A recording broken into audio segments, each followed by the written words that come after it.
Attention, la première piqûre d'anesthésiant nous a été administrée vendredi au premier coup de sifflet du match d'ouverture de l'Euro 2016.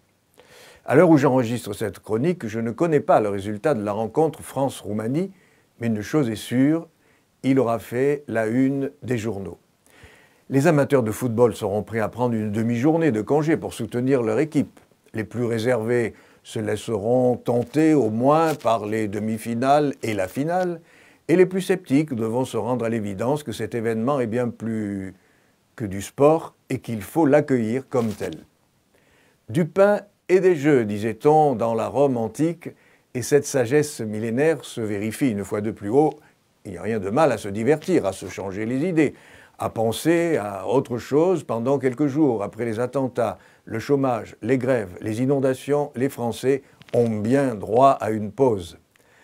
En dehors du salaire des joueurs, 7 € nous donne l'occasion de nous pencher sur quelques paradoxes et quelques interrogations. Il est intéressant de voir que 7 € qui met les nations les unes contre les autres semble être plus pacifique et rassembleur que les démarches d'unité entreprises par certains dirigeants européens à l'heure du Brexit ou du Grexit. Sommes-nous adeptes de la vision du monde et de l'homme dans laquelle, pour aller de l'avant, il nous faut des ennemis et des adversaires? Ou savons-nous poser des actes bons, tout simplement parce qu'ils sont bons? Peut-être pas totalement dénués d'intérêt, mais bons. Notre volonté est-elle de gagner ou de battre l'autre?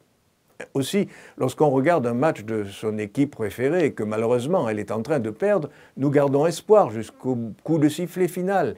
Nous levons devant notre écran ou dans le stade pour manifester notre soutien et essayer de communiquer de la force à ceux qui en ont besoin. Et dans notre quotidien, parvenons-nous à garder cette espérance pour soutenir jusqu'au bout celui qui est dans la peine?